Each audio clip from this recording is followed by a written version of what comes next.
Sobrang taas natin, no? Mga kuryente din kasi yung ibabaw niyan. Huwag baka pumunta tayo sa Big Buddha. Putik kayo. Malayo na tayo.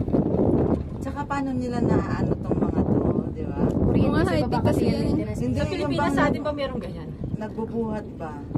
Sa atin sa Pinas may ganyan. Yung antren. Parang mayroon sa Baguio ata to. Mayroon natin sa Sarap Baguio. ng hangin. Pag may bagyo, bawal talaga sumakay dito. Ay, Oo, kasi mahangin. Hindi, oo ah. Parang gusto mo mag- Buti hindi nasira to, no? Hindi matitibay mga yan. Hindi naman nila nilagay. Nakatago yung mga yan. Oo, Bagyo. hindi naman nakaano yan. Hindi Ay, naman- hindi, naman yung mga nakaka- wire nila. Hindi, matibay yan. Wire lang yan.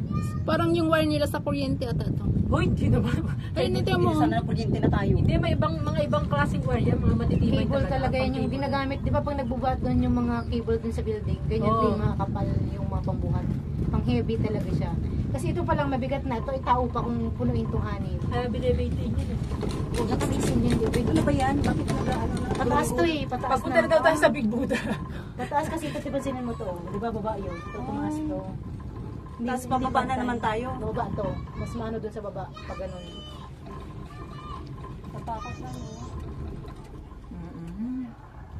Siguro imubundok. Nagawa nila ng paraan na magkaganto. Daanan din. Transportation din. Matatalino talaga yung mga Chinese, no? Ang daming ano.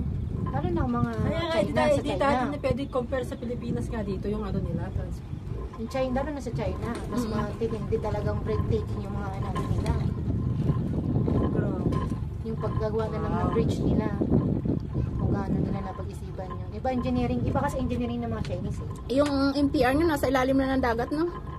Yun din sa kung gano'n, Tongkong Island. Ilalim na ng Sa dagat.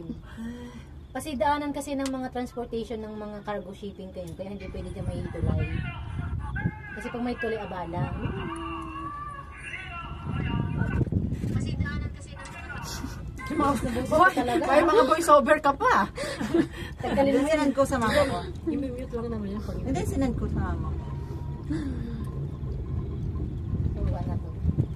Pagbaba nito, yan na. Yung ano natin. MTR na. Ganda mo, ang galing mo, mga gulong-gulong lang naman yan.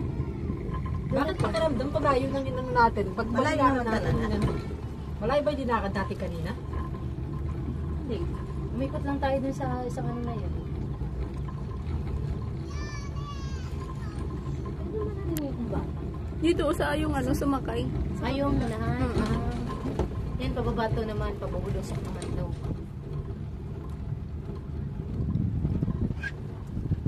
Videoin ko yung sa Repulse. Ito talaga may cellphone mo ah. Hindi naman yan Repulse B. Doon ang Repulse B sa kapila. Meron na yun. Wala man lang ako Ganda nga ng matawagan. video.